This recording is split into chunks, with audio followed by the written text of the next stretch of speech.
Bonjour Alain. Bonjour Alice. Alors Alain est coach conférencier et il va nous parler aujourd'hui de la réussite. Alors le secret de la réussite, je suppose que tout le monde veut savoir. Moi-même, j'aimerais savoir. Donc est-ce que tu peux nous en dire un petit peu plus sur ça? Absolument Alice. Justement, quand je t'entends parler là et j'entends le secret, d'accord, mais il y a l'envie, vouloir, trouver, désirer, tous ces mots-là que les gens emploient quand ils veulent réussir, hein. On leur apprend depuis tout petit qu'il faut qu'ils progressent, qu'ils se développent.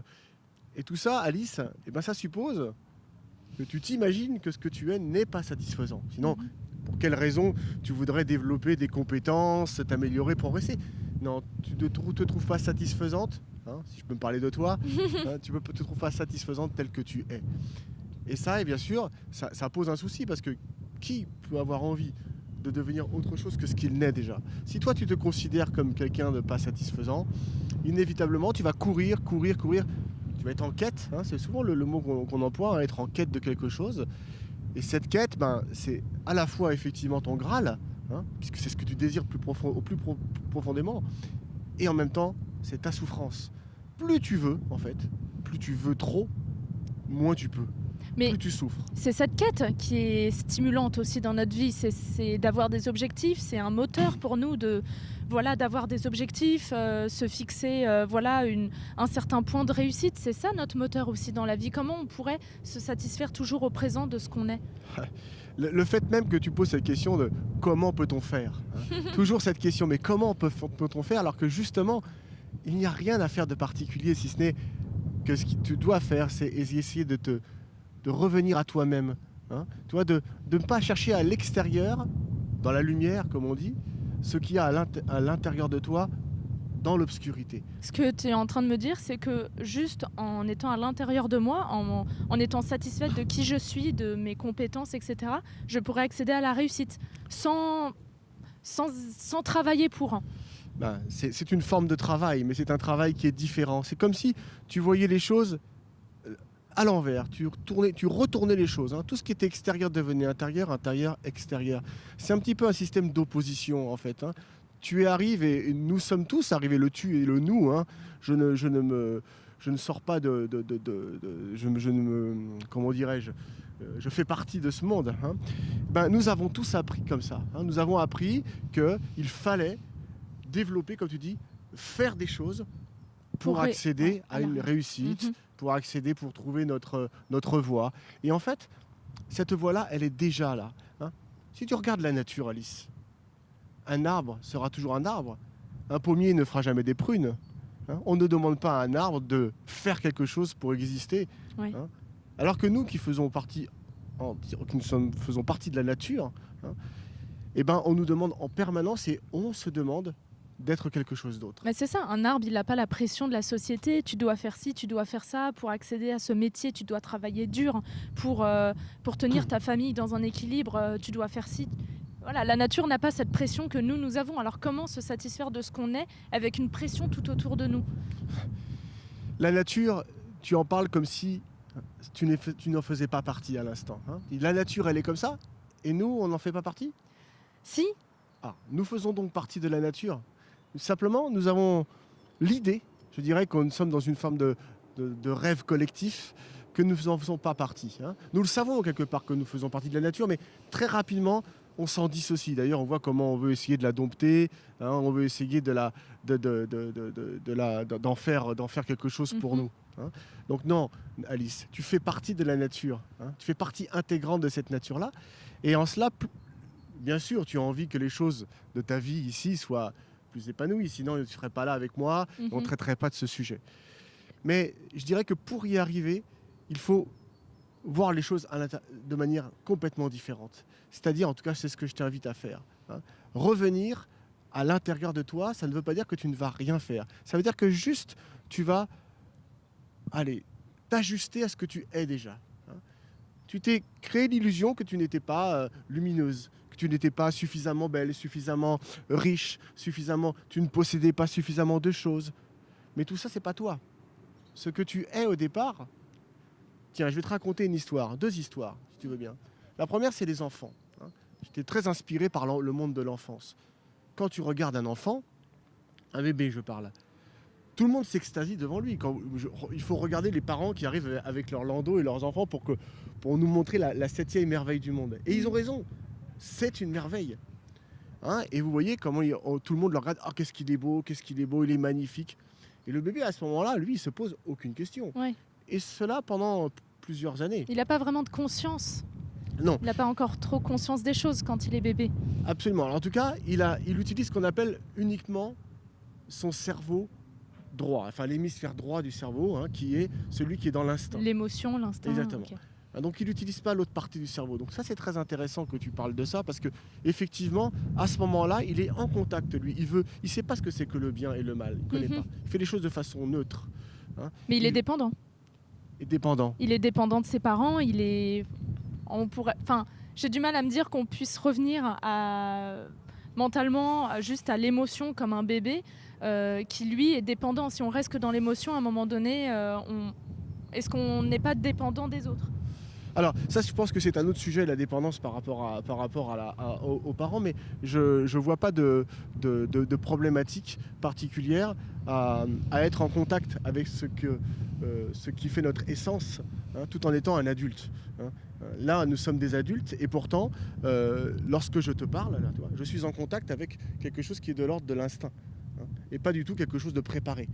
Donc je ne suis pas un bébé pour autant, hein. J'ai quand même grandi. Mais qu'est-ce que c'est que grandir? Ça aussi ce sont d'autres sujets.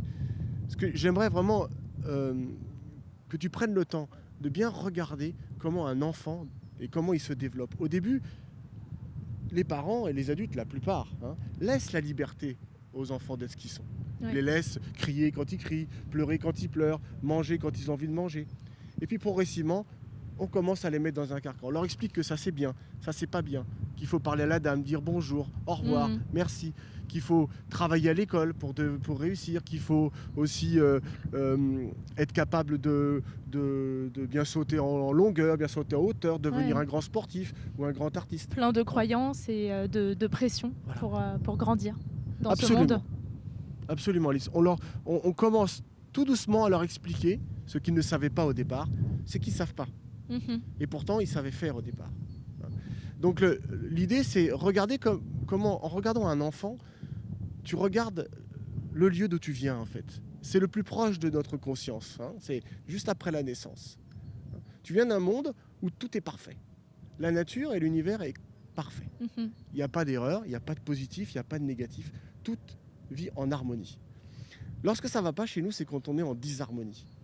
Donc lorsque tu veux quelque chose, hein, que tu veux réussir, il y a déjà le sous-entendu que toi, tu ne te sens pas comme ça. C'est pour ça qu'on voit beaucoup de gens, les perfectionnistes notamment, j'en rencontre beaucoup. Et c'est une histoire que je connais bien, puisque moi-même j'en étais un. Je dirais j'en étais un. Parce qu'en fait, le perfectionniste, la plupart du temps, il ne cherche pas la perfection. Il est tout le temps, sans se rendre compte, en train d'éviter d'être en contact avec ce qu'il sait déjà. Alors il réussit des tas de choses, mais il n'est jamais content.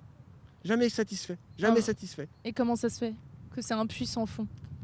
C'est compliqué, Alice. C'est un des secrets d'accepter d'être ce que tu désires déjà.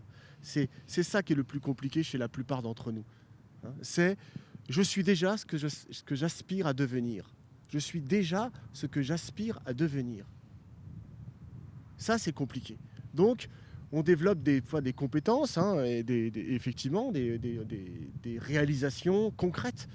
Mais l'idée, c'est pas simplement d'avoir une Rolex, par exemple. C'est qu'est-ce que je ressens lorsque j'ai cette montre au poignet? Parce que tout le monde a entendu parler de ce que M. Seguela avait dit au sujet de la Rolex. Mais lorsque je veux avoir une belle voiture, pourquoi pas? Mais c'est pas la belle voiture. C'est beaucoup sur le regard des autres, je pense.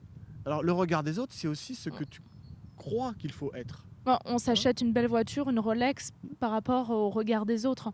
Vouloir montrer notre statut, qu'on a de l'argent, ou voilà, une certaine une image qu'on aimerait que les autres voient en nous. Absolument. C'est par rapport à ça, j'imagine, qu'on fait ces achats compulsifs, ou même qu'on se donne un genre, ou la mode, tout ça en fait. Mais absolument, Alice. Mais tu n'as pas besoin de ces signes-là pour vivre. Tu n'as pas besoin d'une Rolex pour vivre. Non.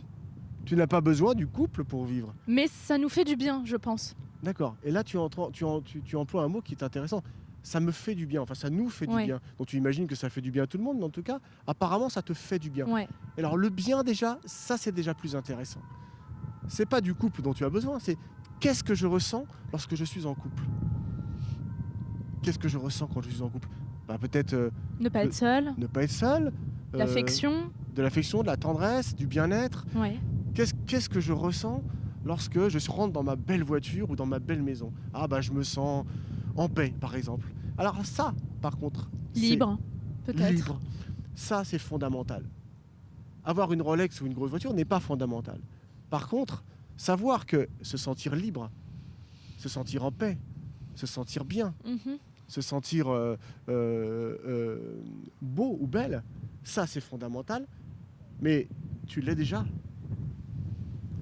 C'est ça qui fait que c'est difficile à accepter. Je vois qu'il y a un blanc lorsque je dis ça, parce que la plupart du temps, c'est ça qui est compliqué d'accepter. Ouais. C'est que tu l'es déjà. Et donc, à partir du moment où tu l'es déjà, il y a sans doute des moments plutôt où les gens ont l'impression de ne plus l'être. Ils ont la sensation de ne plus être en contact avec ce qu'ils sont réellement. Ouais. Alors, si tu veux bien, je vais te parler de quelque chose. C'est comment moi ça s'est un petit peu révélé. En tout cas, comment j'ai découvert progressivement au cours de ma vie cette chose dont on est en train de parler aujourd'hui. Quand j'avais à peu près préadolescence, je faisais beaucoup de sport, je faisais du tennis et j'aspirais à devenir un grand joueur. Enfin, au début, je jouais surtout pour me faire plaisir. Et il se trouvait que la veille de chaque compétition, j'avais entre 10 et 13 ans, je me voyais, c'était pas vraiment des rêves, c'était dans la rêverie. Enfin, je m'imaginais en me couchant et je me voyais réussir tout ce que je désirais. Je m'imaginais en train de réussir mes coups droits, mes revers, mais tout rentrait. C'était comme un rêve éveillé, formidable. Et le lendemain, je réussissais à peu près tout ce que je voulais, même au-delà même de ce que j'étais théoriquement capable de réaliser. Alors, tout allait bien. Et quelques années plus tard, c'était le contraire qui se passait. Entre 13 et 16 ans, j'ai commencé régulièrement, pas tout le temps heureusement pour moi, mais très régulièrement, la veille des matchs, je me voyais rater. Je voyais absolument, Alice. Je voyais la balle petite, je me voyais mes coups partir dans le filet ou dehors. Et le lendemain, qu'est-ce qui se passait? Tu perdais. Exactement. Je jouais mal. Et c'était très douloureux, bien sûr, pour moi, parce que je commençais à prendre conscience que je me disais à ce moment-là, tiens, tu te fais perdre. Et c'était très douloureux parce que, effectivement, c'était pas faux. Sans doute qu'il y avait une partie de moi qui me faisait perdre, ou peut-être qui n'acceptait pas que je puisse réussir comme c'était déjà le cas avant. Ouais. Et c'était intéressant parce que je m'apercevais que mais quand j'étais petit, mais c'est marrant, quand j'étais plus jeune, je savais faire et là, j'y arrive plus. Toute ma vie, ça a été une expérience qui m'a poursuivi. Alors ensuite, j'ai aidé en accompagnant les sportifs et artistes pour qu'ils puissent justement être en contact avec cela. Et alors, vraiment, ce que je t'invite à faire, c'est de contacter ton imaginaire. Ce qui veut dire quand même que l'imagination a un côté positif, mais comme négatif. Parce que si on s'imagine perdre, on perd. Et si on s'imagine réussir, si on contacte ce côté, cet espoir de réussir, et si on le visualise, là, l'imagination a un pouvoir très positif. Absolument, un pouvoir infini. Mais la bonne nouvelle, c'est que c'est toi qui l'as, ce pouvoir. C'est nous qui l'avons. Quand j'étais jeune, je ne savais pas que je l'avais. Je savais que ça fonctionnait comme ça, mais je ne savais pas que c'était moi qui décidais. C'est moi qui décide de voir ou de ne pas voir les choses comme j'ai envie qu'elles soient. La projection ne peut pas être dangereuse? La projection, c'est-à-dire se projeter pour réussir, ça t'a amené beaucoup de positif, mais est-ce que ça met pas beaucoup de pression, se projeter dans la réussite? Oui, voilà, je les vois comme ça, mes coups, je vais réussir le match. Est-ce que... En fait, l'idée, c'est que de l'imaginaire, c'est qu'en fait, ton imaginaire est de toute façon forcément positif. Quand je voyais les balles petites, c'est parce que à ce moment-là, j'étais en contact avec une pensée négative sur moi. Ce que je nomme l'imaginaire, c'est ton imaginaire, il est forcément positif. Ton intuition sait les choses. Donc du coup, l'idée, c'est de se dire, mais comment je vais m'imaginer, c'est-à-dire comment je vais laisser vivre cet hémisphère droit dont on parlait tout à l'heure, comment je vais le laisser vivre, comment je vais faire confiance à mon intuition. Si je fais confiance à mon intuition, je vais par exemple par la méditation, hein, ça peut être une bonne façon de faire. Mais en tout cas, c'est de dire, mais mon pouvoir et le pouvoir que j'ai de réaliser concrètement quelque chose, hein, dans ta vie. Parce qu'on vit quand même, on est dans une réalité concrète. C'est de savoir que c'est moi qui ai le pouvoir en me laissant et en contactant mon imaginaire. Tout ce qui est ici, là, tout ce qu'on a, le micro, hein, nos habits, tout ce qui est là, tout ce qui est dans la péniche qui est là-bas, tout ça a d'abord été créé dans l'imaginaire d'une personne. Ouais.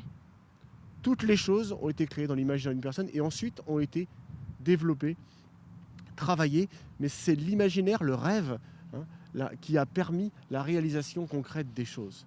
Donc plutôt que de se projeter dans une pensée et dans le futur, je t'invite à revenir à ton imaginaire et chaque fois que une pensée vient te dire « Ah, en fait, non, c'est pas possible, tu es en train de rêver », cette pensée-là, elle est négative, laisse-la de côté. C'est celle qu'il ne faut pas écouter. Celle-là, elle t'amènera juste à faire plus de négatif, mais elle t'amènera jamais à réaliser la vie que tu as envie de mener. Très bien. Le secret, un des secrets pour moi de la réussite, c'est tu es déjà ce que tu aspires à devenir. Tu es déjà ce que tu aspires à devenir. Bon, bah, merci beaucoup Alain, je pense qu'on pourra en parler des heures. Et d'ailleurs, tu fais des conférences sur ce sujet, je crois bien. Oui, très très prochainement, je vais faire une conférence sur les secrets de la réussite et de l'épanouissement personnel. D'accord. Et voilà, je suis vraiment ravi de pouvoir transmettre ça aujourd'hui. Et en tant que coach aussi, tu aides pas mal de personnes à pousser ces barrières, à se recentrer un peu plus sur ce qu'ils sont vraiment. Donc voilà, je pense que de toute façon, on trouvera toutes les infos pour te contacter sur le site internet. Et voilà, n'hésitez vraiment pas, c'est une très belle expérience, beaucoup de très belles discussions, de beaux échanges qui nous permettent d'avancer beaucoup plus facilement et se sentir moins seul et soutenu. Donc merci Alain. Merci Alice.